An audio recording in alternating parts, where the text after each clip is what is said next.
I just want to say thank you to everybody for inviting me here to moderate tonight. I've never done this before, so I've got some notes here. I know we don't like people using teleprompters, but I'm going to be looking at my notes. So my name is Adam Nicolai. I'm a newly elected director with CD2 and DFL 51. Some of you may have seen me around. I'm part of leadership for IREB, Indivisible Resistance of Egan and Burnsville. And I'm really excited to be here tonight with all of you and with Mr. Painter, who's running as a Democrat for Senate. So for anyone who doesn't know that, to get that out there. I was asked to introduce him, and I can tell you the basics. He's a professor of law at the U of M. He was a White House ethics lawyer in George W. Bush's administration. We're going to be talking about that. He's been very outspoken on the political scene in the last few years, and I'd like to talk about that for a second. The night Donald Trump was elected was one of the most surreal and frightening of my life. I hope there are some people in here who can relate to that. I wish that was hyperbole. It inspired me and many others, I think, to get more involved and do everything we can to make sure the America we know and love survives this administration. It is absolutely my intention to be an impartial moderator tonight, but in the interest of honesty, I have to tell you that in the weeks and months immediately after Trump's election, and frankly ever since, this guy has been a beacon of hope to myself and to many others. He's a Republican never-Trumper who actually meant it, who backed up his claims with evidence regarding emoluments violations and so many of Trump's other crimes, who even took the case to court. It has been deeply refreshing to me to hear a Republican be outspoken in favor of gun control, single-payer health care, and addressing climate change, and I wanted to take a second to thank Mr. Painter personally for that outspokenness. But some of us do feel like all of this is putting the cart before the horse. So having an ally in national media against all the propaganda is one thing, but now he's running as a Democrat for the Senate, hoping to complete the term that Al Franken began, and that's another thing altogether. And it stirred up some controversy. So I've been asking people what they think about you, and I've been taking notes. In IREB, we sensed a real desire on the part of our members and many in the Democratic Party to get to know you better and to ask the hard questions that I've heard around many a restaurant table since I started asking people what they thought of Richard Painter. So tonight I'd like to pose some of those questions. I want to thank you again for being willing to come out and talk with us frankly. And did you want to say a few words before we get started? I'd like to get started with the questions, but I want to have a primary campaign that focuses on the issues and a general election that focuses on the issues. Obviously, Donald Trump and Mike Pence, both of them, are a serious issue. I think they are violating the Constitution, engaged in other illegal conduct, and that the United States Senate and House of Representatives need to convene hearings immediately, as they did when I was 12 years old and Richard Nixon was in the White House. This is a lot worse than what we had to deal with then, and Congress is doing absolutely nothing. So whether you send me to the Senate or Senator Smith, whoever goes to the Senate, they need to do their job, which is to hold this president and the vice president and the rest of them accountable. We need a health care system that works. This doesn't work, what we have going on right now. President Trump has made it a lot worse. Every single American should be covered. I think the single-payer system makes the most sense, and I'm happy to explain that, why that works economically, and particularly would be helpful for small business owners and entrepreneurs to have a single-payer system. Happy to hear ideas that everyone here has about that. Protection of the environment, absolutely critical, that we focus on climate change, and this should not be a partisan issue. President Theodore Roosevelt was one of the first people to speak out vigorously for environmental protection, and he was a Republican. President Nixon, despite all of his failings, did support the founding of the Environmental Protection Agency, now run by Scott Pruitt, who is a complete joke. Happy to talk about that. And copper nickel mining should not be happening near the waterways in Minnesota. And I will explain exactly why that should be. And I don't care whether you send me to the Senate or not, quite frankly. I got a great job at the University of Minnesota. But I don't care what happens. I'm going to make doggone sure that mine doesn't open. Another one of them. Twin Cities, North Parliament, it is a fraud. It is an embarrassment to the Democratic Farmer Labor Party that you tolerate politicians who support either of those mines. Anybody running for governor, United States Senator, or anywhere else. And I don't care whether I win or lose this election, those mines won't open in this state if I have anything to do with it. And I'll have to talk to you about that. Questions? All right, so let's start with the obvious. You were a Republican as of last December. Yes. So there's a tweet, and I'm sure it's going to come up a lot in the primary. It says, I'm going to read it out loud. I am still a Republican because after they are all voted out of office, most of them should be, somebody needs to help rebuild. 2018 will be a GOP bloodbath, but our democracy requires two parties.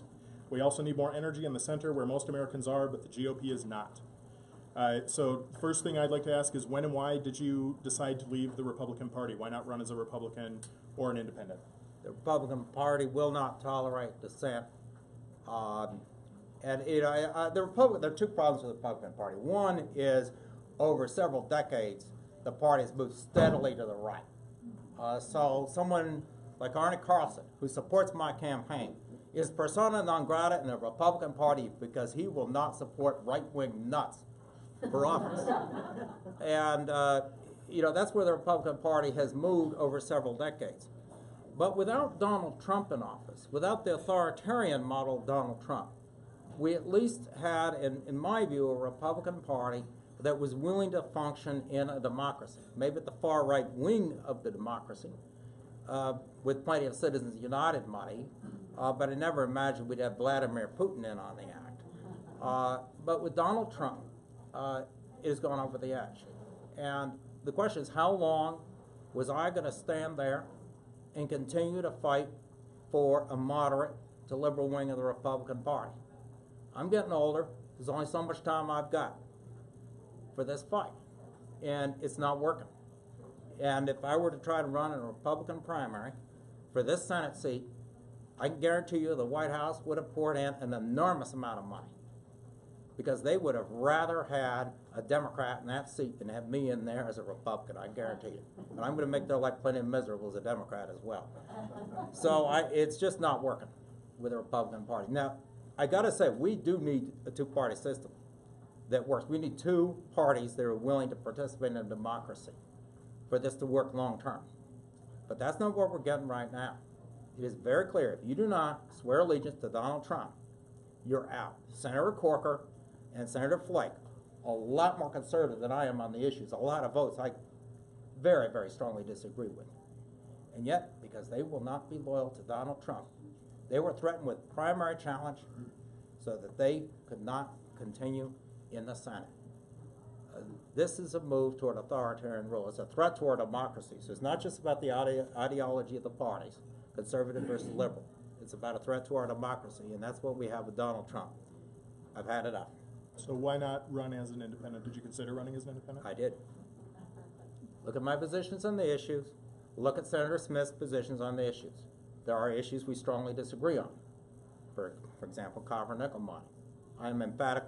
I've taken a position on single-payer health insurance. We'll see what Senator Smith's position is.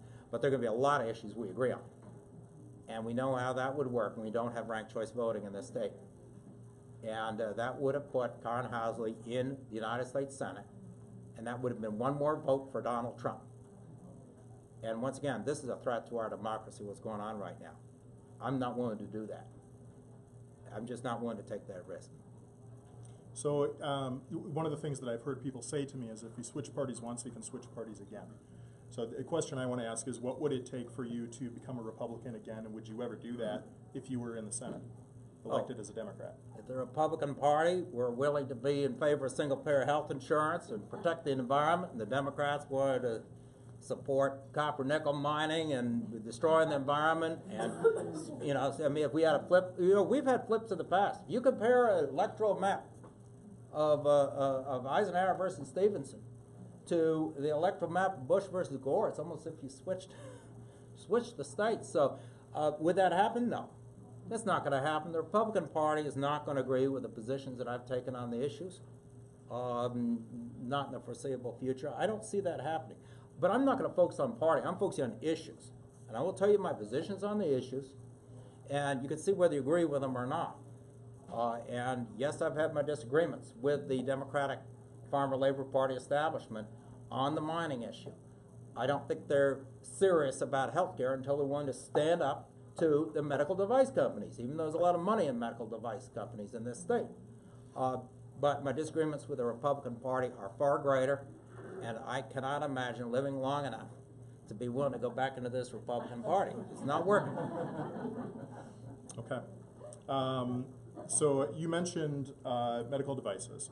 An NPR recently mentioned, and I might ruin the pronunciation on this, but Valeant Pharmaceuticals. They came under SEC scrutiny in 2015 for drug price increases. When were you involved with them, and what was your role? Yeah, I was an expert witness. I have a range of expert witness engagements where I'm called in to give my opinion on the a particular area of the law. And here is whether they could be sued in the United States for securities fraud in connection with that. Not on the merits, but whether if the complaint was true, there would be a cause of action in the United States. My opinion on that is answer yes. The reason I was retained by Valeant Pharmaceuticals is that they had another lawsuit pending in Canada, and the Canadian court wanted to know whether these same shareholders would have a cause of action inside the United States. And the answer was yes, they would. The role of an expert witness is to provide the opinion the expert witness has on the case. And in this case, it's the opinion that helped Valeant Pharmaceuticals in Canada in their litigation up there. That was my opinion. They got sued in the United States. I've had a lot of those expert witness engagements over the years. That's what a lot of law professors do. Elizabeth Warren, when she ran for the Senate, they got up all her expert witness engagements, and the Republicans tried to make a lot of hay out of it and got nowhere. I'm happy to discuss those to the extent it's publicly available information. That one is publicly available. But those are expert witness engagements. That doesn't mean I agree with everything the company does. That's not the point. It's what is your opinion on this specific legal issue, and once again, whether they could be sued in the United States. If the claims were true, the answer was yes. That's what we told the Canadian court. Okay. One of the biggest positions and one of the most striking differences between Republicans and Democrats is choice and abortion access. What's your position on abortion access, and how long have you held that position? Well, it's none of the government's business. This is not. So, that used to be the position, by the way, of the Republican Party before Reagan figured out a way to get to solidify Nixon had brought the South into the Republican Party, and this was a way to hold on to the so-called evangelical vote. Take it away from Jimmy Carter, who's the only real evangelical we had in the White House, but whatever. And then to try and get the right wing of the Catholic, the people who felt very strongly in abortion, and really put that ahead of everything else.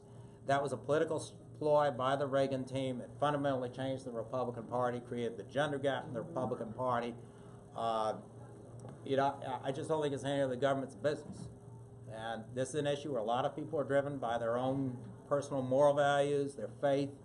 I, for decades, have been a member of a church that is in favor of choice on abortion. I understand that other people have a different position.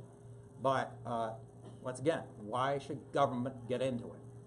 We've got enough things for government to worry about rather than telling women what the decisions they ought to make about their own bodies when they're, when they're pregnant.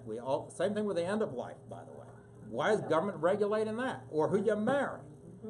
And it's amazing to see the part of small government getting in all this stuff and telling everybody what to do. But that's where I am. Well, one more reason I'm persona non grata in the Republican Party. I came into this state, and I just moved here 2 or 3 years, and I told them, marriage amendment, you guys are nuts. Tell people who to marry. That's not what you're elected to do. Well, they wanted to go ahead and play that game, and they lost. And have you always held that position, or how long have you? That is not a government's business. Now, I would have to say that if you went back into the 1990s and you asked people, well, gee, should marriage be between a man and a woman or two people of the same sex? And, we remember Hillary Clinton, President Obama, when he was campaigning, people had different views on what marriage ought to be. I think we've been educated over the course of time. Many of us had changed our views of what marriage ought to be, what the definition of marriage ought to be. I certainly have as well. But the idea of once you have a society where there are very different views on something like that, and for government to take sides based on theology, which is what was going on there, is just categorically wrong. And so, yes, there was a time where we as a society moved toward wanting to accept same-sex marriages. in the late 90s, early 2000s, and I certainly agree with that. And how about with regards to abortion access? Is that the position you've always held? Yeah, I worked with people. The judge I clerked for was very strongly opposed. I know people brought this up to abortion. He was nominated in the Ninth Circuit for that reason by President Reagan. And of course, he turned around and ruled against the government in a lot of death penalty cases, and all the conservatives got crazy. I've worked with people who are, with very strong convictions on the abortion issue, and I understand the other side of that debate, and I don't want to dismiss it. But at the end of the day, once again, when there are serious disagreements on something like that, should government take sides? And I have never endorsed the position that government should step in and take sides on that. That's your decision, whether to have an abortion or not. If you're a woman who is pregnant, it's your decision. So as an ethics lawyer, we're going to move on, talk about your time as an ethics lawyer for the Bush administration. So as an ethics lawyer for the Bush administration, what did you do to try to put a stop to the frequent unethical behavior we saw from that administration? I tried to deal with the issues that they had asked me to deal with as a lawyer on financial conflicts of interest. I cannot, as the ethics lawyer for the Bush administration, tell them what to do in Iraq. And we could argue about whether what they did in Iraq was moral or immoral, or whether the war that was started 2 years before I went into the Bush administration as the ethics lawyer was moral or immoral, and whether they should have gotten out more quickly, or the torture memos at the Department of Justice, which I have condemned in writings that I published in 2010 in a book with Oxford University Press called Getting the Government America Deserves, and I discussed those torture memos and how despicable that is, but that is not something they're going to come to the ethics lawyer to address. The ethics lawyer's job is to focus on financial conflicts of interest for incoming administration officials. So, for example, Hank Paulson, Treasury Secretary nominee. He is a chief executive officer at Goldman Sachs. He comes into my office, considering the job, say, well, Mr. Paulson, what do you own? You obviously own a lot of Goldman Sachs stock. Yeah. How much? $600 million worth. I felt really sad for him. And you gotta sell it. That was my job. You gotta sell it. And here's what your ethics agreement's gonna look like with respect to dealings with Goldman Sachs. I had no input into who the Treasury Secretary is. That's not the role of the ethics lawyer. The ethics job in any administration, other than the Trump administration, is apolitical. Now, you usually have to be a registered member of the president's political party, which I was at the time, in order to get the job. But it is supposed to be apolitical. Whether you sell the Goldman Sachs stock, the answer to that shouldn't be any different in the Bush administration than in the Clinton administration, where they also had a Treasury Secretary who came out of Goldman Sachs. Now, do I have the ability to say, well, Mr. President, I don't think we should have a second Treasury Secretary out of Goldman Sachs? Maybe somebody else should be Treasury Secretary? No, I can't do that. Do we need to change the system? Wall Street goes to Washington? Yes. That's my job as a professor. I wrote a book about that. But I can't deal with that as the ethics lawyer. Is okay, this is what the law is. And that's what I can do. So it's mostly financial conflicts of interest for nominees. Some of the issues have to do with gifts that were given to people in the White House. Believe it or not, the Saudi government wanted to give the National Security Advisor a Rolex watch. Yeah, that doesn't work under the Emoluments Clause of the Constitution. Well, it works in this administration because they ignore the Emoluments Clause of the Constitution. But that was my job, is to deal with the financial conflicts of interest, tell them what the law is. I am very glad that President Obama in January 2009 tightened up on the revolving door in and out of government with an executive order, because that executive order made the law say the same thing that I had been telling the Bush administration in several instances was the right thing to do, even if it wasn't the legally required thing to do. And I won some of those battles and I lost others. And President Obama certainly upped the ante on that, and that's why nobody ever heard of me over 8 years, a government ethics lawyer, because generally things were pretty good. Then Trump came along. So as an ethics lawyer for the Bush administration, what was your role in the confirmation of Alito and Roberts to the Supreme Court, and what is your opinion on their rulings today? Well, they certainly didn't come to me and say, do you ideologically agree with these judges, and read their opinions and tell me what you think of their opinions. What they did is they gave me the names, very confidentially, of a number of people they were considering for these positions and their financial disclosure forms. And my job was to supervise people who would look at all these companies they own stock and find out all the subsidiaries of those companies. And someone else did a search of all the cases they decided and see if you get some hits. And believe it or not, you do. If you get a case where a judge has decided a case where that judge owns stock in the company, that is a violation of judicial ethics rules. And you can bet the Senate's going to figure that out. And that's going to come with confirmation. You do not want to nominate that judge. I described this process in my 2009 book. And so that was my job. And then once they were selected, I'd sit down with them and talk to them about financial conflicts of interest and those issues. Yes, people want to imagine that I had the power to decide whether President Bush should nominate Justice Alito or Chief Justice Roberts. Sorry, I didn't have that much power. I do happen to know that there were some moderates under consideration. I can't reveal who their names were, but I have opined, and I think I am correct, that if President Bush had had to deal with Democrats controlling the Senate, he might very well have nominated someone like Merrick Garland. And that's what I said in the New York Times. And everybody in the Bush White House who had been there with me immediately jumped on me and said Painter had absolutely no role in the decision making. And that's true. But I watched them making decisions, and I knew what they would have probably done if they'd had to deal with the Democratic Senate. As for Justice Alito and Roberts, Justice Alito has been predictable. I disagree with most of his decisions. Chief Justice Roberts, I disagree with a lot of his decisions. I think he did the right thing on the Affordable Health Care Act. So there's some decisions where he has been willing to show some leadership in this court. Justice Alito has been more or less predictable, I would say. And I would not agree with a lot of the decisions. We can go through specific decisions, but I would not agree with a lot of them. So well, let's talk about a specific decision. So one of them may have heard of as Citizens United. What's your opinion on Citizens United? And Alito and Roberts were both in the majority on that decision. Did that surprise or trouble you? Yeah, it troubled me a lot. A lot out there on the internet about me and Citizens United. It's the worst decision this court's ever handed down. It's terrible. We talk about judicial activism. You sit around, you listen to people complain about judicial activism, and yet, what do we have going on there?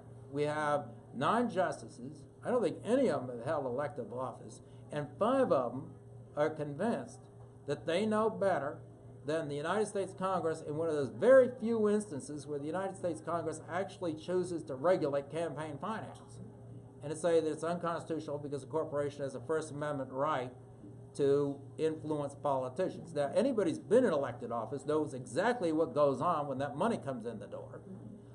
And that, this idea the Supreme Court has, you have to prove a quid pro quo. We can never prove a quid pro quo unless somebody's really stupid and says, well, here's the money in return for that. I want to get indicted. We all know that. Anyone who's been in a campaign knows what goes on. That's why I will not accept any PAC money. I don't want to deal with those people, much less the super PACs and the dark money organizations. It's Citizens United, awful decision. What are we going to do about it? If I were in the Senate, I would insist on answers to questions from nominees. No more of this, well, I won't comment on a pending case. Well, come on. Citizens United was decided in 2009. The Supreme Court was getting into something that's none of its business. Barry Goldwater even said the Supreme Court shouldn't have been getting into campaign finance. And that corporate money shouldn't be in campaigns. This shows how crazy it is. It was John McCain's law that was struck down, McCain-Feingold. I want a nominee who's going to tell me under oath that they're going to vote to reverse that decision. The Supreme Court was wrong, And second, I don't want to hear any more of this. I won't comment on a penny case when asked about Roe v. Wade. That's 45 years old, for crying out loud. So, it's not just a question of what my opinion is. It's a question of whether I'm going to go in there in the Senate and say, I want a straight answer, or I'm just going to vote no. And no more of this dodging the question and then going in there and doing whatever you told the president of the White House you were going to do in order to get the job.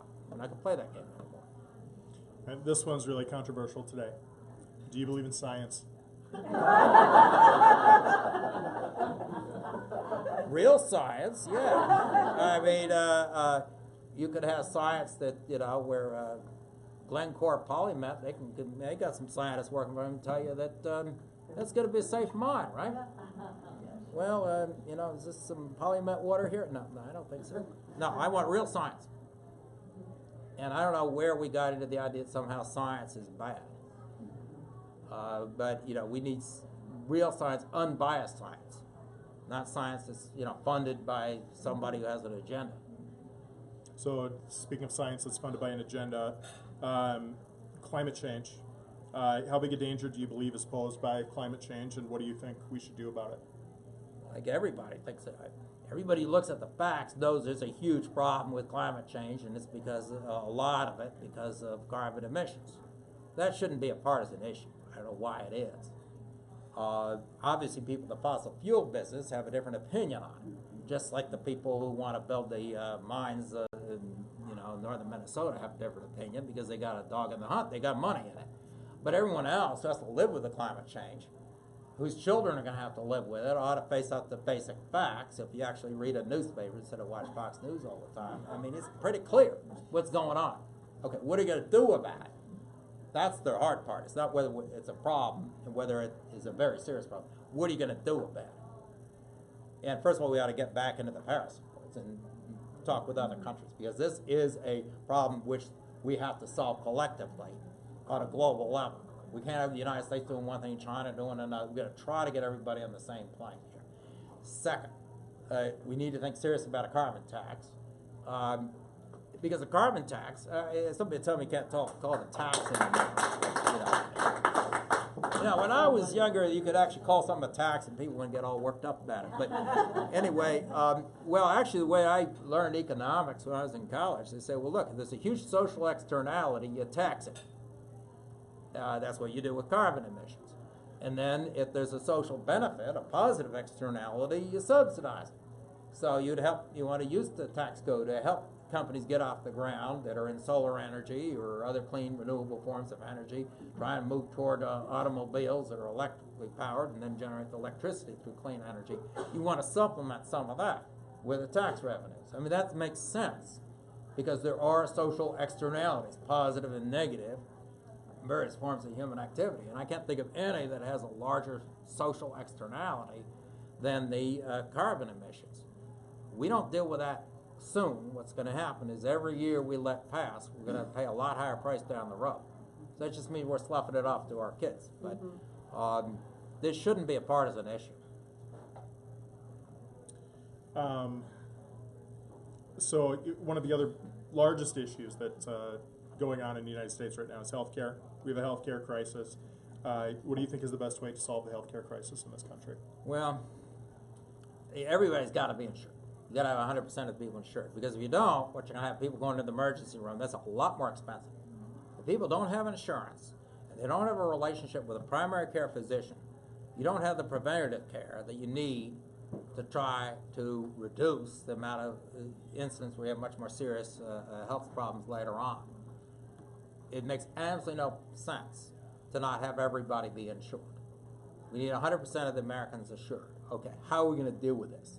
One route is to continue to expand the Affordable Care Act, include more and more people with plans that are provided by private insurers. And we can do that. It will cost us a whale of a lot of money. And the worst thing is to do what the Trump administration did, which is to repeal the individual mandate. Because that means that some people who game the system think they don't have health care bills this year, they don't pay. That just means I pay more. Watch your rates go sky high. And then Trump will, of course, blame it on Obama, along with everything else.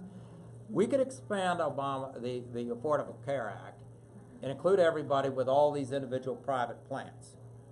But it's going to cost an enormous amount because we do not have a single payer insurer that has, first, the ability to cut the red tape, cut out all the profits that are being distributed to shareholders of insurance companies. This CEO has to get, his or her 10 or 15 million in order to have a happy life and all that. There's a lot of excess of profit right there in the insurance companies. And that's just the beginning of it. And here's where things get more sensitive, is does the insurance company negotiate reasonable prices from the drug companies, the providers, and the medical device companies? And the answer is no. Why do drugs cost more in the United States than they cost in Canada and Europe? Well, they got the single payer, we don't. So we pay more for the drug. The drug company comes back and says, well, that pays for the research. Well, at a certain point, do we as a society want to be paying for research and development in drugs to benefit the entire world when we don't have enough money to insure every single American, ensure that people are healthy here? And the answer I've got to that is no. And we need to have that ability to negotiate down the drug prices. And the drug companies then will go to the senators from their states, say we're in New Jersey, so I think Cory Booker finally told them he'll come out for single payer, but they will go to their senators in California, everywhere else, and say, we need to keep the high drug prices because we need more money for research and development. I say hogwash. And the same thing I say to medical device companies, and I know they have a lot of power in this state. The CEO of Medtronic did have a fundraiser for Senator Smith at his home. It was advertised. It was my campaign staff got it. I don't know why we got it. They've got a lot of power in this state. You do not cross Medtronic in this state if you want elected office. Well, sorry. Medtronic's a great company, but they have no right to charge Americans any more for those medical devices than they charge Canadians or Europeans.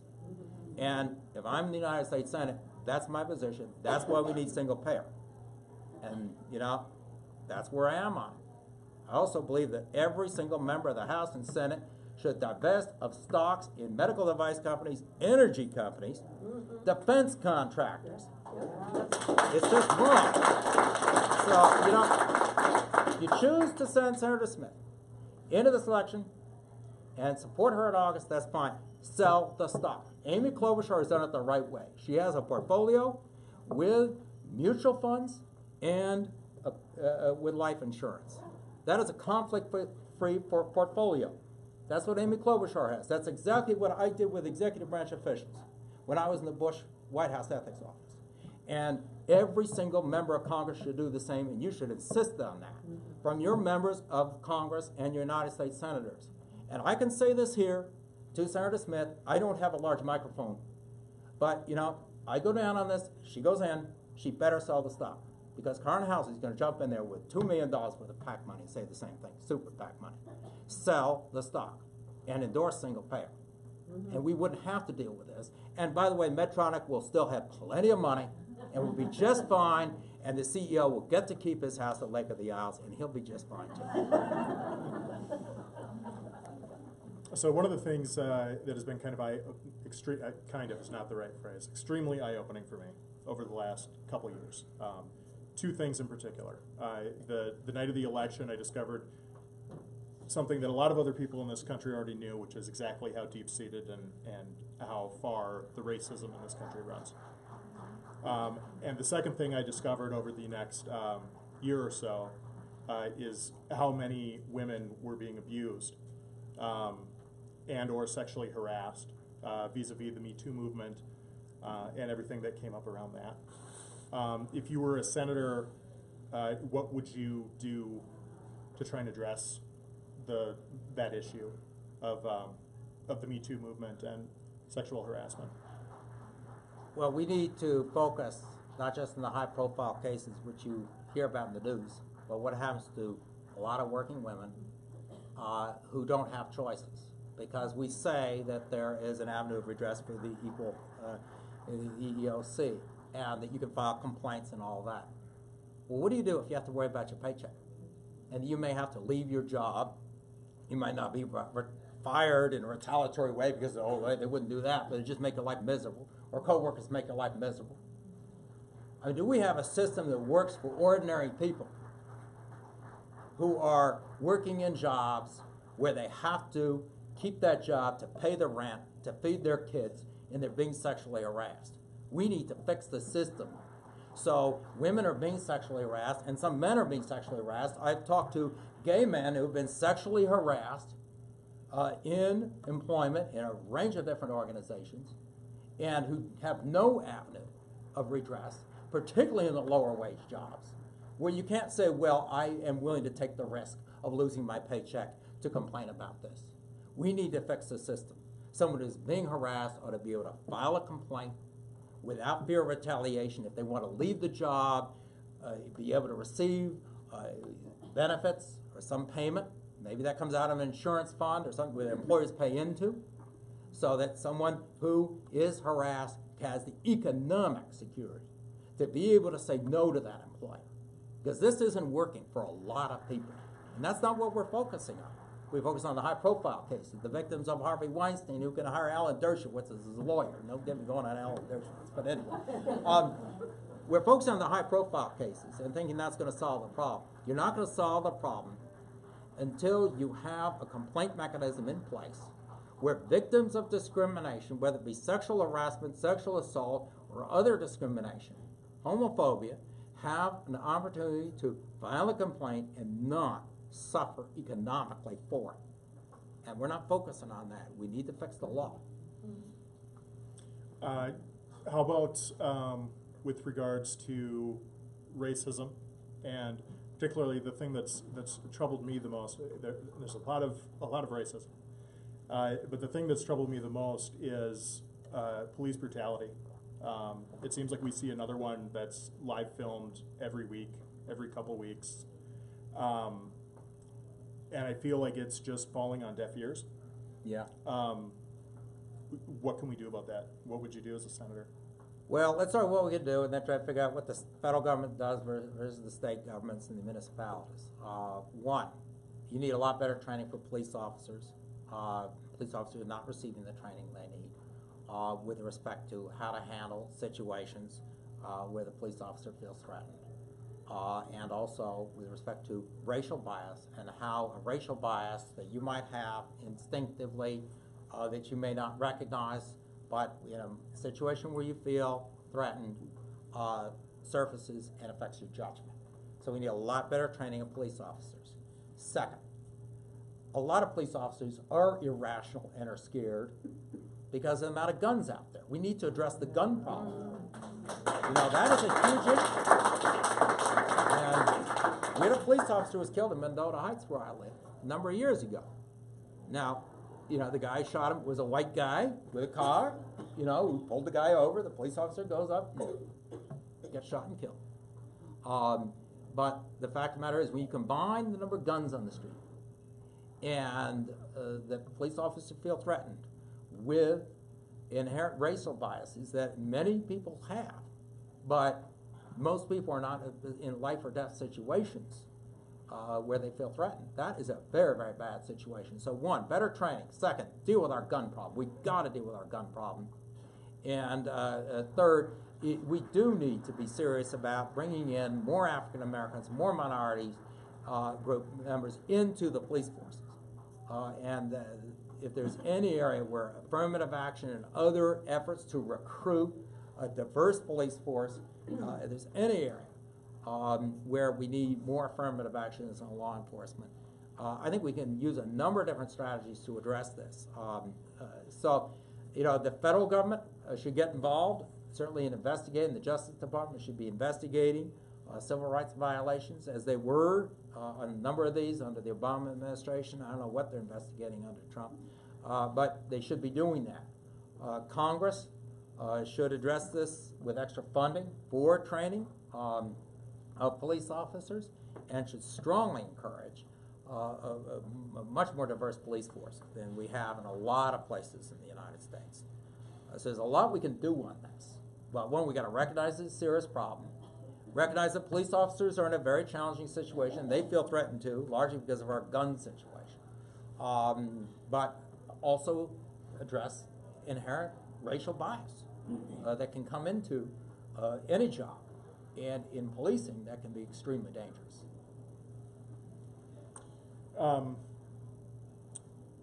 I asked my kids, I have a 9-year-old and a 12-year-old, and I told them I'm going to be interviewing a Senate candidate tonight, which I've never done before, and did they have any questions did they have a question they wanted me to ask? And I got one that was kind of open-ended, but I thought it was really good. My 12-year-old wants to know, what are you going to do as a senator?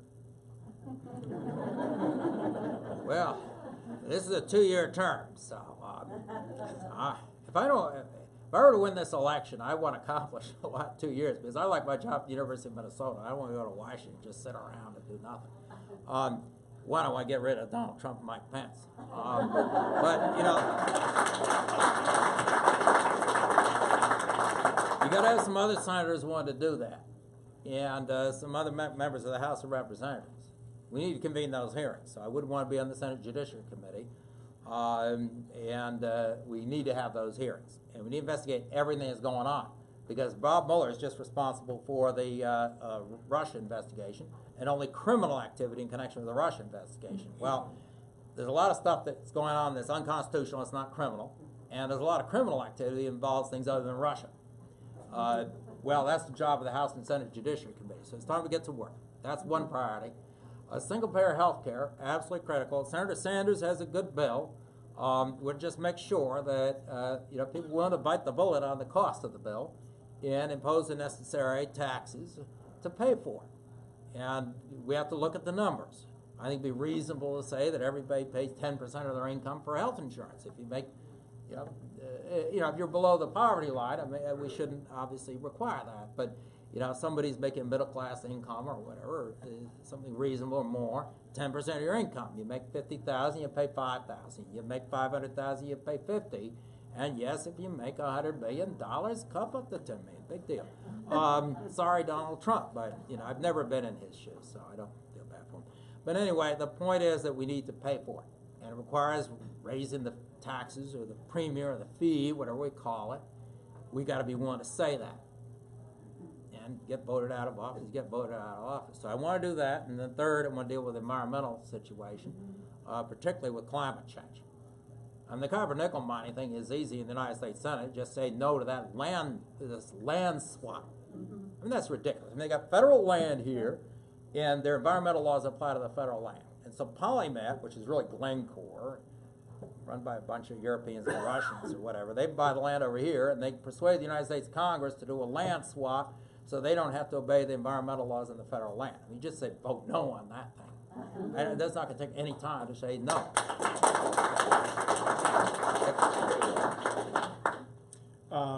With regard to Russia, we're seeing propaganda like we've never seen in this country, through social media especially, but also through national news outlets. I could do a little cough and be coy, but I think we can say Fox News here.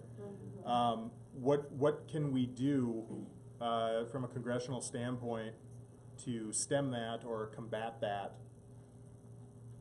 It's a challenge. First of all, recognize it's a problem. And believe it, there are people in this country who do not think that Russia influenced the election. Yeah. Same people who believe that President Obama wasn't born in the United States or there's some deep state. I mean, it's just amazing the complete BS that people buy. So we got to recognize it's a problem, and I think that people do, on the whole, unless they're watching Fox News all the time. But it's a serious problem. Now, how do you deal with it? That's a lot more difficult. You do not want to interfere with the First Amendment right of individuals to express their opinions. But if Facebook has an account and they entice you to use Facebook, and you are told that you are interfacing with people who are who they say they are, and you're talking to an unemployed steel worker in Pittsburgh who says that everything that happened to them in their life was a fault of Bill Clinton, Hillary Clinton, or Barack Obama, never mind the Bushes, and that Donald Trump is their Lord and Savior, at least that person ought to be an unemployed worker in Pittsburgh, not some 20-year-old in the outskirts of Moscow. And Facebook ought to be responsible for either telling you that we have no scrutiny whatsoever, and it's a complete joke, in which case it's theater, or that we are actually, screening these people. Facebook ought to be honest with you as to who you're dealing with, at a bare minimum. I think we can require that. Second, though, we are way behind in terms of how do we use the internet to advance democracy. Because we can't. Vladimir Putin is using the internet to destroy our democracy. How could we use it to advance democracy?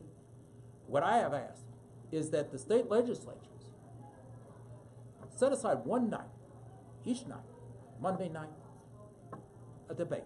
First Congressional District, primary candidates. Tuesday night, Second Congressional District, candidates. Wednesday night, the Third Congressional District. Open up a room in the state legislature. Film that debate. Put that on the internet, on YouTube. How much would that cost? Very little. We can use technology and the internet to make our democracy better by simply expecting that candidates would show up for debates, including Senator Smith, who I've asked to debate me. I have not yet received a response. And have a debate, put it on the internet, and people watch the debate. We could use the internet and technology to fight back against Citizens United. What do we have now? Something different. Candidates refuse to debate, and yet they get their ads from the super PACs and the PACs and the dark money organizations. Super PACs and PACs, at least we think we know who gives them the money. The dark money organizations, it could be Vladimir Putin for all we know. And that's how we think we're going to win elections. So we, the American people, we're partially responsible. We can't just blame it on Russia. If we don't insist our candidates have debates, put them on the internet, use the technology to our advantage. And it's a great advantage. When I was a kid, if there was a debate, you know, you'd have to watch it on television. You have to get the TV station to bother to cover the debate. And then you have to watch it the night it was on. And then when I was a little older, they invented the VCR. Maybe you could tape the debate. It wouldn't work. But we have we can use technology to make our democracy better. But we have to have the will to do it and insist that the candidates play along and participate in the debate, in the discussion. And then tell Vladimir Putin to pound sand. One issue that Al Franken was very outspoken on, which was refreshing to me because it's been an issue of mine for a long time, is mandatory arbitration clauses in employment agreements or cell phone agreements or just about anywhere you go, you run into them today. Do you have a position on mandatory arbitration agreements? Would you pursue action against them in Congress? Mandatory arbitration agreement between a corporation and a consumer or an employee? No, I mean they shouldn't have. I mean obviously there's an imbalance of power there. If with the agreements that ought to be enforceable, if you have one large company endorses an arbitration agreement with a second large company over some transaction, well that's all right. Two big companies want to agree to arbitrate a dispute they have and say spending millions of dollars on lawyers, that's fine. But a corporation has an arbitration agreement with a customer or with an employee, well that's just, it's called a contract of adhesion. They say, okay, here's the contract, if you want to be an employee, you got to sign it. If you want to be a customer, you got to sign it.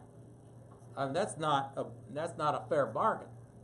And I've dealt with these in the securities area. I've done a lot of work in securities litigation where the broker-dealer says, okay, you want to be a customer, you sign the arbitration agreement. Or my brother's been a broker-dealer in New York for a number of decades, and you have employers say, oh, you got to sign the arbitration agreement. So if you get in a dispute with your employer, you got to go in front of an arbitration panel. And guess who the arbitration panel is stacked in favor of? I mean, of course it's a scam. They shouldn't allow it, but Congress needs to pass a law. And we talked a little bit about gun control before. What gun control measures would you propose or support? I think you ought to have registration of guns. And you ought to have a record of who has bought what guns after a background check. Something analogous to what we do with automobiles. Now, obviously, it's a different set of problems with guns as with automobiles. But it's amazing that nobody feels threatened that the state of Minnesota knows how many automobiles are in their garage, and that you have to have a license to operate one. And they, and they can take away the license if you got a problem. We have a lot of rules there, and people don't feel threatened by it. You can't hot rod as much as you could maybe in the 1950s or something, and we have stricter rules on drinking and so forth for public safety. but we don't feel as if our right to drive is somehow interfered with, our right to enjoy our car. And yet it's this obsession with guns that somehow you're anti-gun if you think there ought to be some rules. It makes absolutely no sense, the attitude we've got with the NRA. I was a guy out in the bar wearing the NRA hat. I had to keep my mouth shut, but it's just ridiculous. Yeah, well, we had the American Automobile Association was founded, I think, about the same time as the National Rifle Association. The American Automobile Association had that same attitude and control of Congress. Imagine it would be like driving the Crosstown Expressway. You'd be picking up the dead bodies of the beer cans every morning. We've got to have rules. We've got to have rules here. Do we ban AR-15s? This is the problem you're getting into. If you're going to try and get people to turn in their guns, I don't think it's going to be happening. Ban additional sales or have a very high threshold for purchasing assault weapons. Definitely. We need to move toward a society where those high-powered weapons are only in the hands of law enforcement, in people who are connected with law enforcement, or the so-called well-regulated militia that the founders described in the Second Amendment. So we got to have some rules, folks. What about like a buyback program? All for it. I think we could buy back guns. I don't know if a lot of these people got the guns, don't necessarily want to sell them, but Yeah. all for that. And I heard enough of this. I keep getting every time I say something about the NRA, I got about 10 emails coming to my university email address saying, "Come and get it."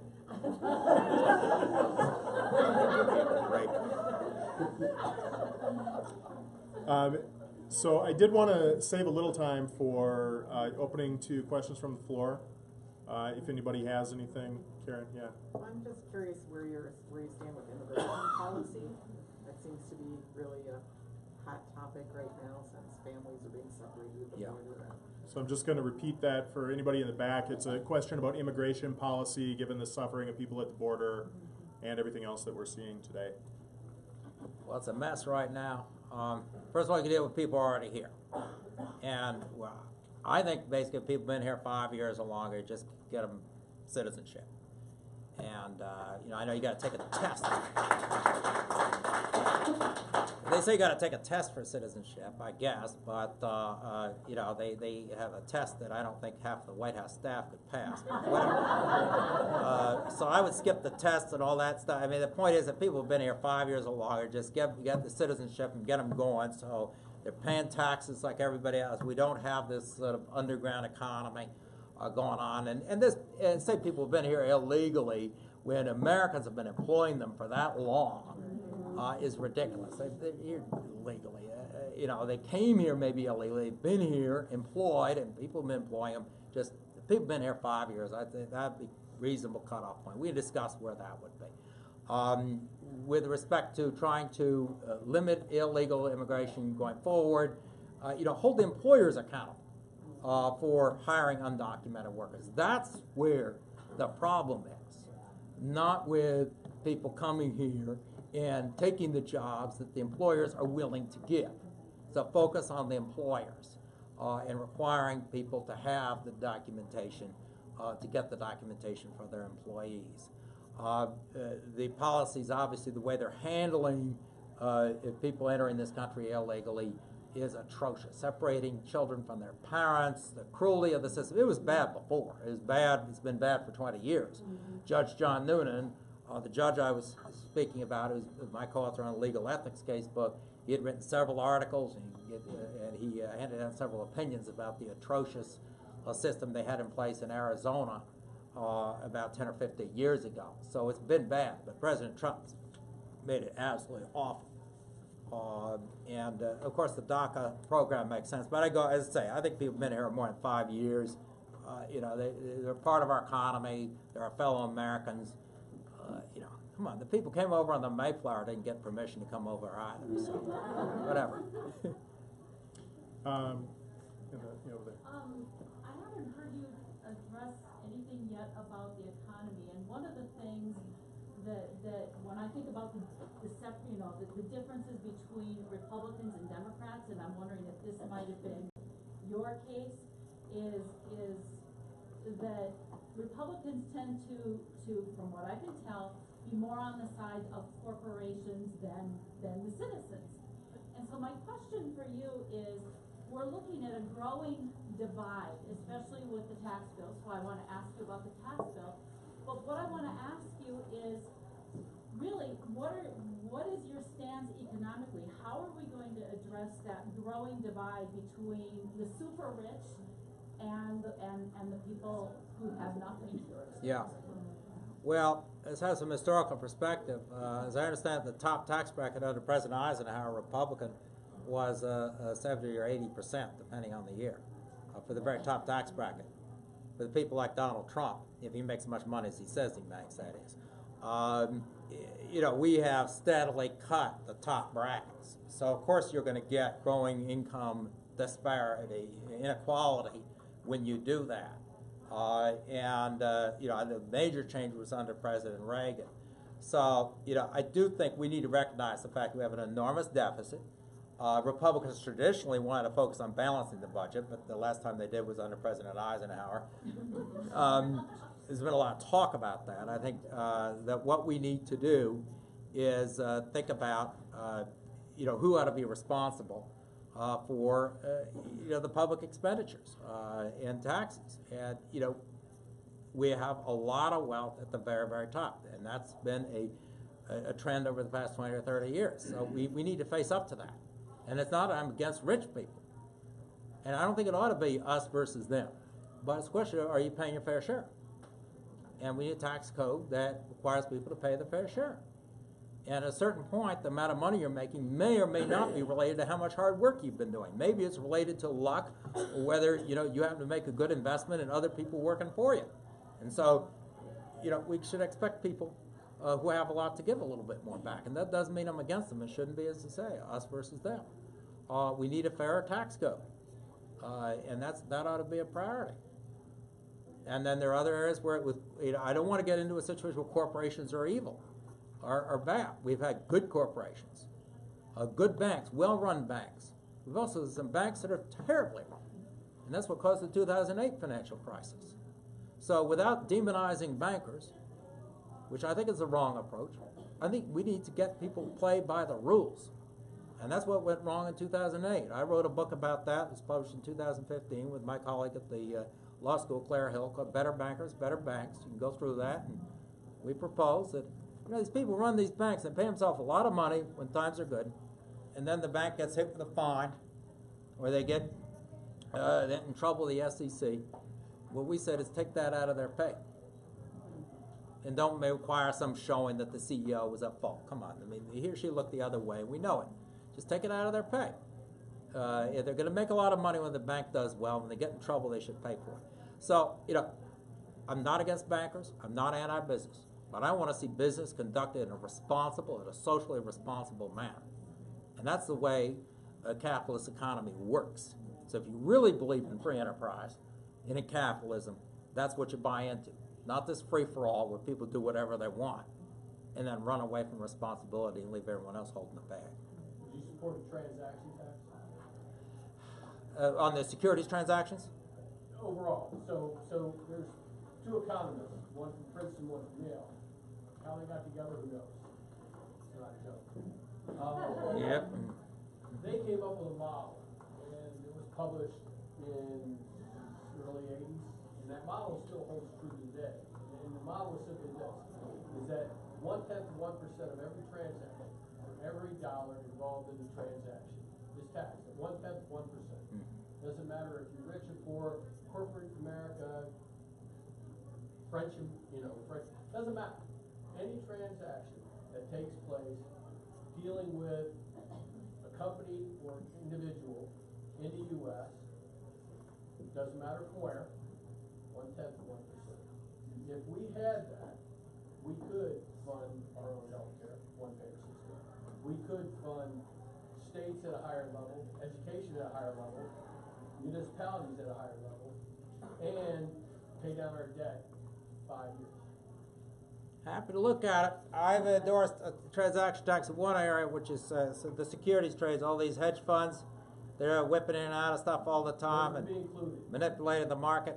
I might have a little higher tax there. I maybe have an old-fashioned idea of investing that you buy and you hold, or at least for a couple of months, as opposed to the whipping in and out of it in this business. So I've supported transaction taxes there. I'd be very happy to look at that type of proposal. This is the only thing. I don't want to go on the floor of the Senate and be pushing something that I'm not getting anywhere, but I'd be happy to look at it and see if we could have a broader, approach. It was a transaction tax or something else. It could raise the revenue. But I don't want to be spending a lot of time on something that is going to work well in the faculty lounge, but I can't get through the Senate. So I got to balance those. But I would be, I've not heard of that particular study. About 80% of what you talked about getting through the Senate is going to get through the Senate. Well, that may not be either. I'm going to try my hardest, but I will look at it. I would look at it, absolutely. But I just say the one area I have looked at it is securities transactions, and I'm for it because I think these speculators are destroying the market. All the hedge fund people. Right in the middle here. Hi, I'm Natalie. So our lovely slime ball of I struggle to call him my representative because he's not. Which district are you in? District 2. That's my district. Oh, yeah. So, I was at a town hall of his. I did get a ticket. And you're welcome, everybody. And I wanted to know, he refuses to meet with people of color. So I want to know, how are you going to address issues that affect people who look like me, people who don't? Because one of my frustrations, when I was interning in the Senate in college, one of my frustrations was that even the people who worked in the office, in Al Franken, I did work in his office, was more diverse than other offices. But my question to you is, how do you plan to surround yourself with people who are of diverse backgrounds, not just of race, but of economic backgrounds? Because I think that is so important to your decision making as a senator, knowing that you can't know everything about everything, but your team has this unique ability to give you this perspective. And how are you going to make sure that you have perspectives from students like myself, graduates like myself, who have student loans, who have different problems? Like, I would love to be a white man, not gonna lie, like, what would it be like to not see people get stopped or the police called for the simple fact of existing? So how are you going to surround yourself with people who can say, hey, racial profiling, that person following you around the mall, yeah, that happens. What can you do to do it? Like, Well, yeah, have to have a more diverse staff and bring people in and you bring interns and represent diverse backgrounds, so you can listen. But then also go into the state and talk to people from diverse backgrounds about what's happening to them. And this is a problem not just about Jason Lewis is obviously an issue, okay? But let's talk about whether if you elect a Democratic senator or congressperson or governor, what are they doing to serve everybody? And here's an example. A lot of the government subsidized housing in Minnesota is highly segregated. My colleague, Myron Orfeld at the University of Minnesota, has written several studies on that are posted on the University of Minnesota website. And what happens is that the powers that be in both political parties get in with the developers who build these projects, make a ton of money, and nobody is prioritizing whether the housing projects that are subsidized are integrated. Is this good for our children? Shouldn't that be a priority when government money is used? And I am in favor of using government money for housing subsidies. But when they don't even bother to focus on something so fundamental as to whether you have an integrated housing program. And the state government isn't focusing on that, and the federal government isn't. And oh, by the way, who is investing in HUD housing?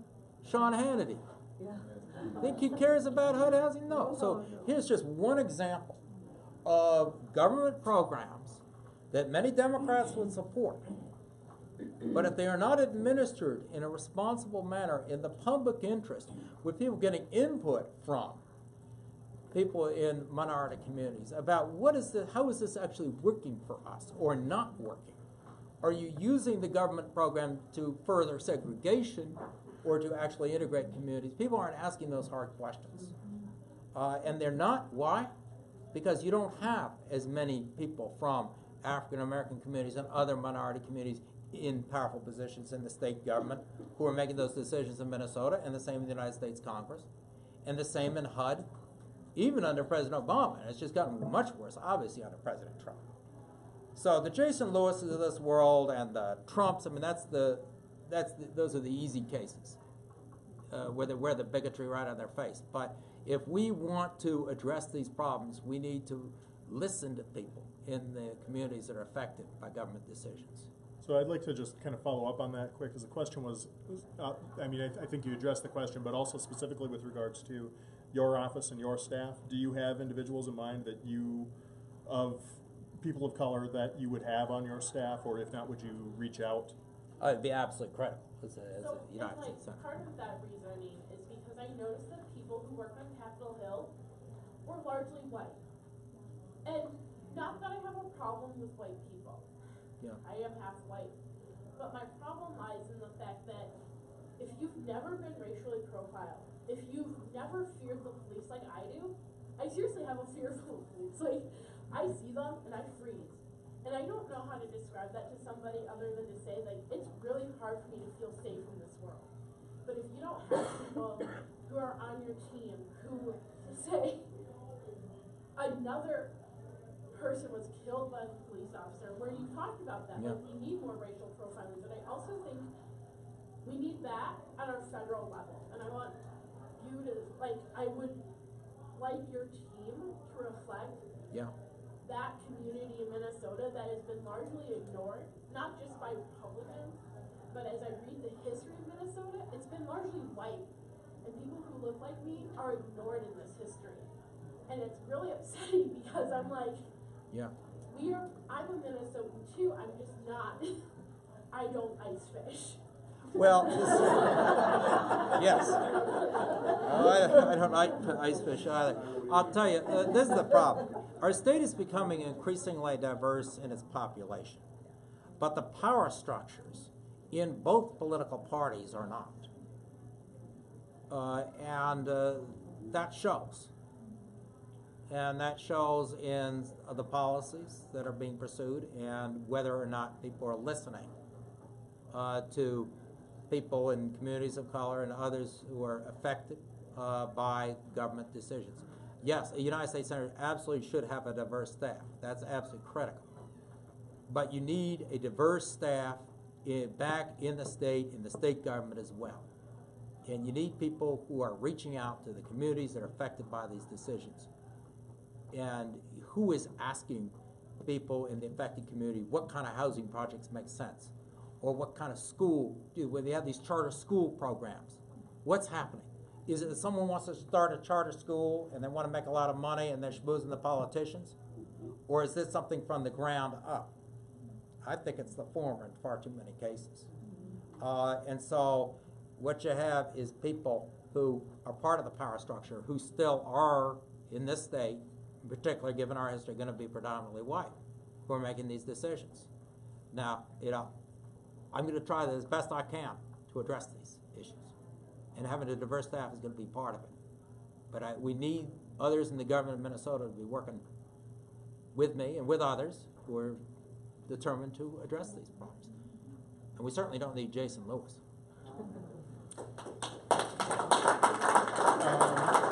So we'll go, I see a few that have been up for a while. Did you still have one? So we'll go here, we'll go there, we'll go there.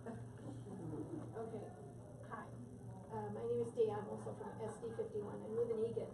And my question has to do with the endorsement process. I've heard from a number of Democrats, and I've seen on Facebook pages that them saying that you're going to abide by the endorsement process. But what I've seen on your Twitter account from April 12th, you said, abide by the endorsement is a promise you won't run in a primary if the party hacks and money men endorse someone else at the convention. Absolutely right. And I don't know who said I was. Let me finish. Yep.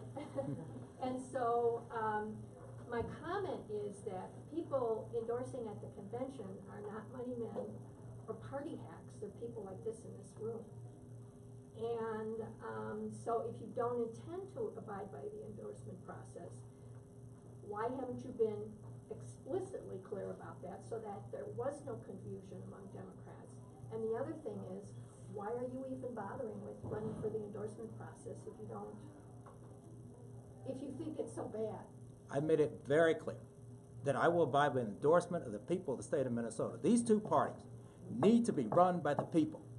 And you are not going to win an election in November when you say that the people meet at a convention who have been working, yes, in the DFL, and the Republicans will do the same thing in their endorsement, will endorse somebody, and nobody is expected to run in primaries. It is wrong. The parties should be owned by the people. And that is how you're going to win in November.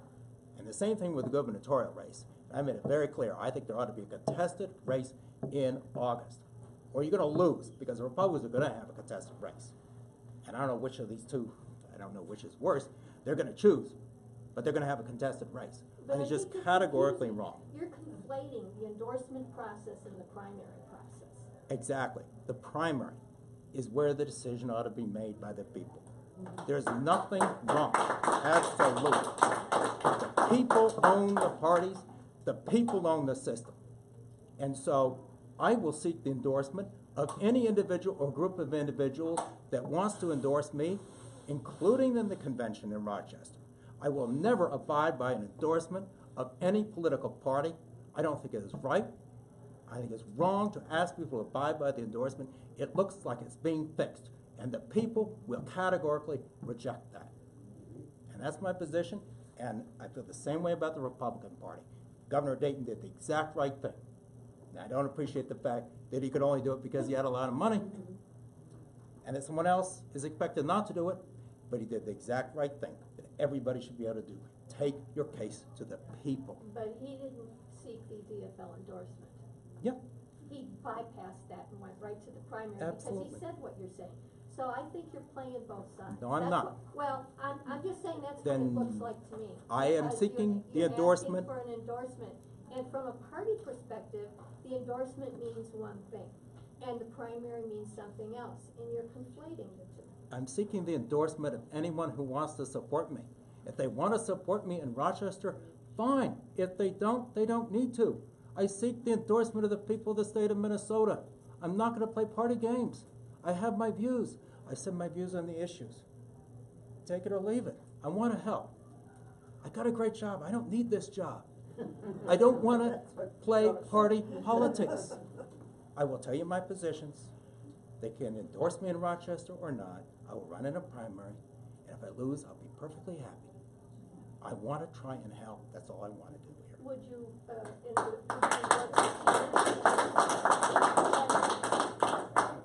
We need to elect Democrats in every single race in this country this fall. so that Whether answers it, yes? absolutely, I will be voting for Democrats for the United States House and the Senate. That means Angie Craig, and that means both United States senators. And I expect other people elsewhere in the country too. There's only one I got a question about, Senator Menendez in New Jersey. Don't get me going on him. But even him, we have to stand up to Donald Trump. Okay. We have to stand up to Donald Trump. There's a reason. I mean, people ask me, would you vote run as an independent? Some people say you have a much better chance as an independent. I don't care. It's not about whether I'd be a senator or not. There's no way I want this race going to anyone who is going to be beholden to Donald Trump. And that's what's going to happen to current housing. So, that's it. No. I made disagreements with Senator Smith on the issues, but it's nothing like having someone there who's going to kowtow to Donald Trump. So to be clear, because I understand your question, when you say the endorsement of the people, you're referring to primary. August. Yes, you're referring to August. That's so what I think happens there's a lot of confusion that comes up about that, because in DFL circles, when you say endorsement, people hear state convention. Yeah. They hear party endorsement coming out of the state convention. I've made it very, very clear that I'm going to a primary in August. I may go in there with a lot less money, because I will not take PAC money. Will not have it. But I think that it is fundamentally undemocratic to ask candidates to so-called abide by the endorsement. It's just wrong. And to make sure, because the question was asked quietly, I thought it was a very important question to make sure that camera gets it and people in the back hear it. The question was, if you do not win the primary in August, will you be voting for Tina Smith? 100% yes. Absolutely. You want Karen Housley in there? You want Donald Trump controlling one of our Senate seats? In the back, in the middle. I would leave. Oh, that was you. You moved up. Okay, sorry. Sorry. So I am a state delegate, and the idealist in me just, is thrilled with your candidacy. I'm really excited. I think you have great plans and great thoughts for what you would do if you are elected. I am concerned, kind of more on the realist side of me, is how are you going to take on these political machines? Getting through the primary is one thing, but then we've got the Republican Party's coming after us, and this is not a seat we thought we were going to have to defend before. So are you ready for the job to be the candidate? Can you tell me a little bit about that? I think I'm ready. I'm not going to take PAC money, though. Not going to do it. I don't want to be beholden to anybody. And I'll tell you that what I would do as a candidate is go to the people and say, what kind of senator do you want? Do you want somebody who's going to look out after your own interests? And let's talk about health care and single-payer health care. There are a lot of people who think of themselves Republicans and conservatives who, when you explain the fundamental economics of our healthcare system, will understand why we need something different and why we need single-payer. And I believe I can talk to a lot of people that it may be difficult for you to talk to if you've been in the Democratic Farmer Labor Party for a long time, talking to a lot of the same people. I can talk to independents, Republicans, explain to them what's wrong with Trump, why we need single payer, why everybody should be on board about protecting the environment. When you go up to the boundary waters, canoeing, doesn't matter whether you're a Republican or a Democrat or an independent, maybe you want to have clean water. That's part of our heritage in this country and in this state. I think I can reach out to a lot of people in a general election with a powerful message.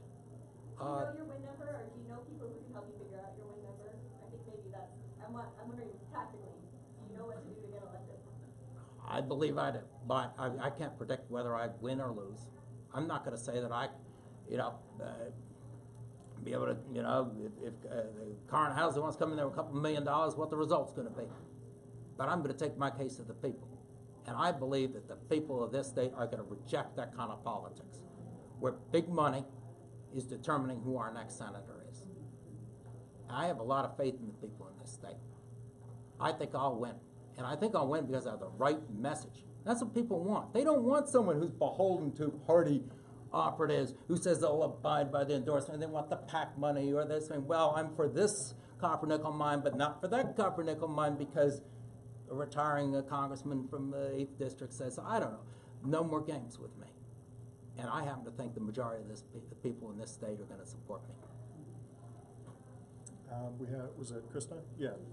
And then So earlier you said that when it comes to issues like abortion and marriage equality, that it's really not the government's business. I heard you say that a few different times. So that's a very libertarian kind of answer.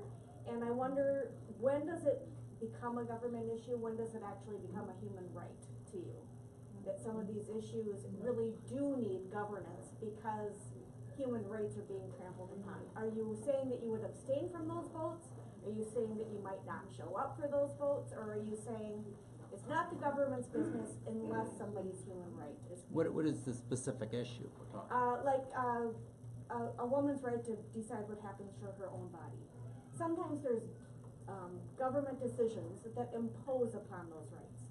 And for a lot of libertarians will step back and say, well, it's not the government's business, and therefore that kind of dismisses their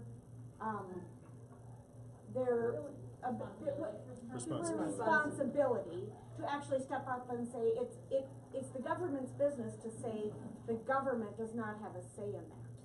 So there's a difference between saying it's not the government's business and yes, you are imposing on these people's human rights to be able to get married and love who they love, or to be able to do what they want with their own bodies. Therefore, I am going to stand up and vote against this bill. Well, I think that who you want to marry is your own business. You know, we can debate if that issue is should you be able to marry your own sibling in certain situations where I think there is a reasonable government interest in saying no. But you're being willing to marry, wanting to marry someone, and the government saying you cannot marry them because they're the same sex is just wrong. That's not the government's business. So that's where I am on that one. So I So, think what she's saying is you would vote to protect that right. Would you cast a vote to protect those rights? of course, yeah, I mean, to protect Instead their. of just saying, not my business, I don't care. But the point is that when you say it's not the government's business, so the government has a law that says you can't marry someone because they're the same sex. I went in front of the legislature of the state of Minnesota and testified in front of the House and the Senate saying it's none of the government's business. And the government should not have that law. The law should be repealed and replaced with a law that allows you to marry the person of your choice, regardless of the sex of the person So of your you're choice. saying you would make that vote to Absolutely. to get the government out of that. To get the government out of telling you, well, you can't marry someone you want to marry because of their sex, just like the Commonwealth of Virginia a number of decades ago said you can't marry someone you love because of their race. But to me, that is a government inserting itself in a personal decision that is not the government's business when you have such laws. And so such laws ought to be repealed. Absolutely. Right over there. Thank you for sticking your neck out, Mr. Boehner. I have, one thing that hasn't been talked about tonight is the large expenditures on the military and the incessant, I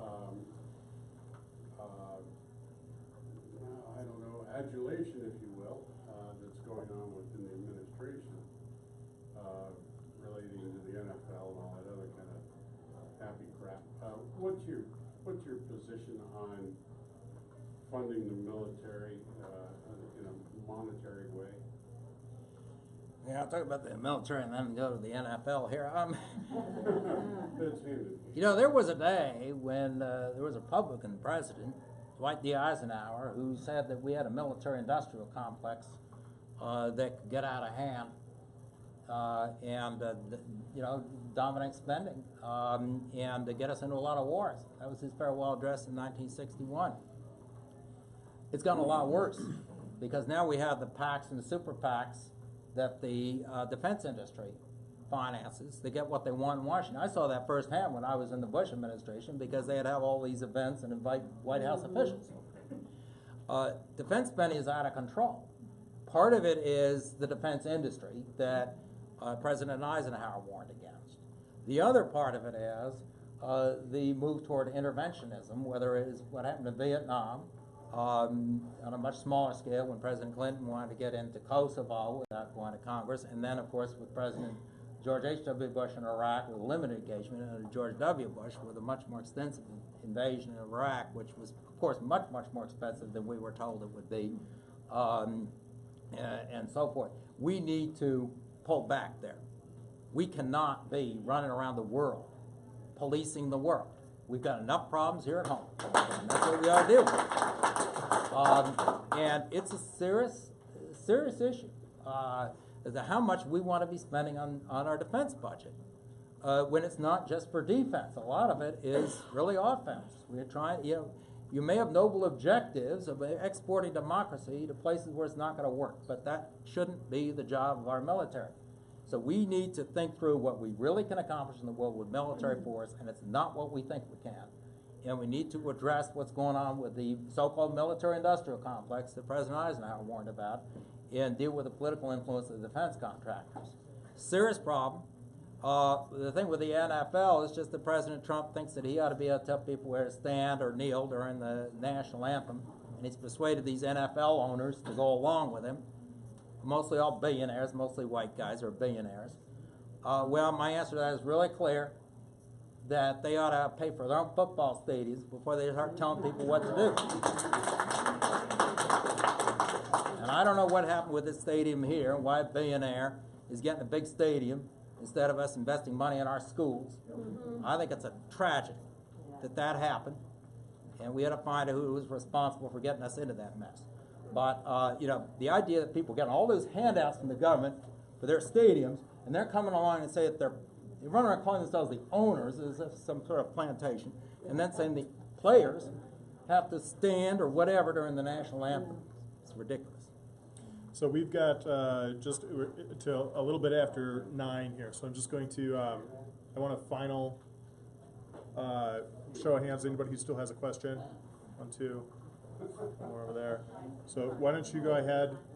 Hi, I'm Mona Morris, and I'm a delegate as well. And I don't think you addressed net neutrality at all, and I'm very curious to see what you think about net neutrality, but also just the growing dangers of cyber attacks, and how you think that should be addressed for protecting us in Minnesota and just generally in the United States.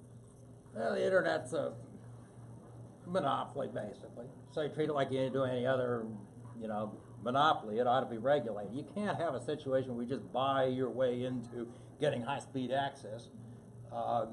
It's going to destroy our democracy too, because then the political campaigns that does the most money are going to get the better access. So net neutrality is absolutely critical, not just to a fair and even playing field for commercial markets, but for our political system. So I certainly think Congress ought to move full speed ahead. The problem is the Trump administration doesn't seem to want to cooperate with that. And then what your second question was, about cyber attacks. I mean, this is, we are really defenseless when we don't believe that there are foreign nations trying to infiltrate our political system through computer hacking. And Fox News can say everything they want. This Russia thing is a serious scandal. If we let this happen, it's going to happen again. And it could be the Chinese, it could be anyone else. Our country is extremely vulnerable to computer hacking. And we're not taking it seriously. Yeah. Well, I don't just mean influencing the election. I mean like holding government ransom or shutting down our power grid or accessing other things, military things. Yep. Yeah. Cyber warfare. Where are we investing in? That's where we ought to be investing our resources. Let's go back to our defense budget. Instead of more, whatever it is Lockheed wants to deliver, more airplanes. We're not focusing on where the real threats are. And that's definitely one of them. Biological warfare and cyber warfare. Can I ask a second question by net neutrality? Oh, yeah. I know that Senator Franken was a big champion also of our privacy on the web, and I'm wondering if you would continue on that mission if you got his seat. Absolutely. I think we should do everything to protect privacy on the web.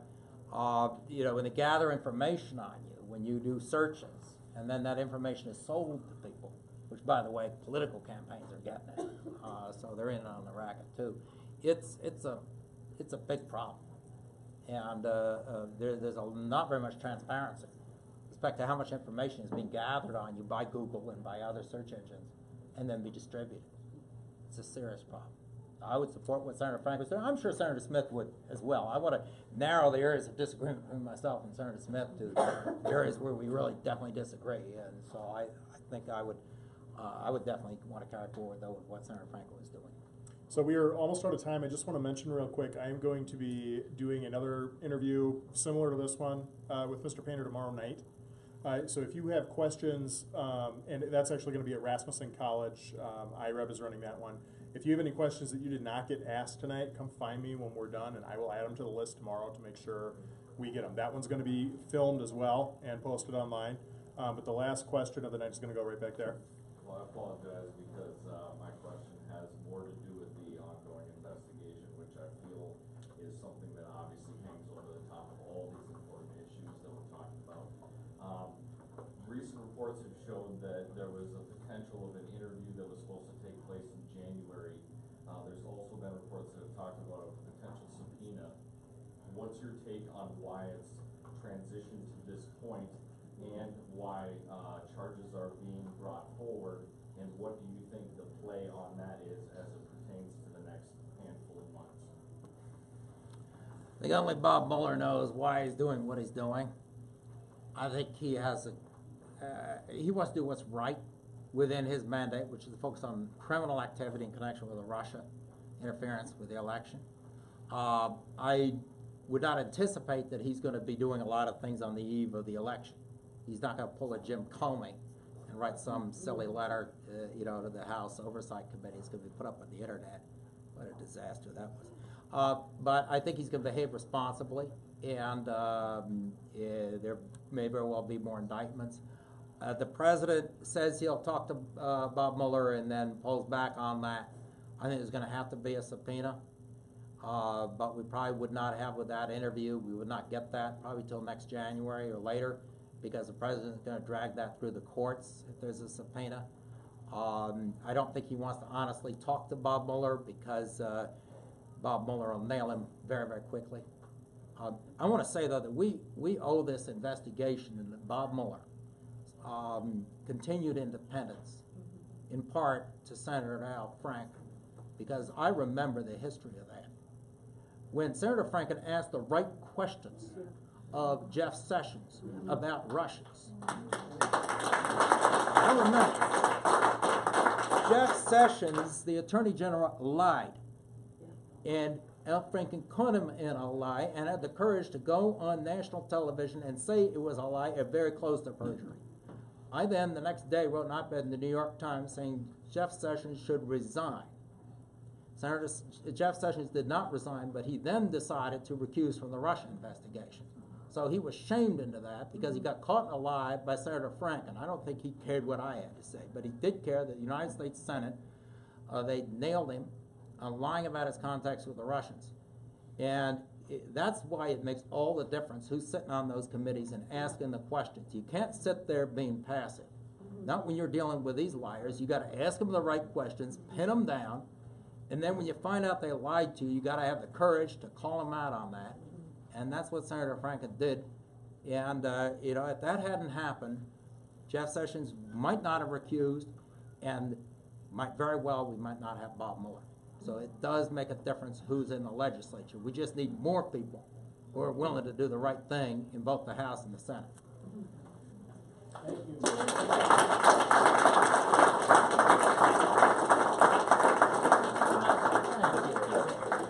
Thank you for giving a round of applause to both Professor Painter and Adam. Great job. Thank you. Thank you. Thank you all for being here. Thank you so much.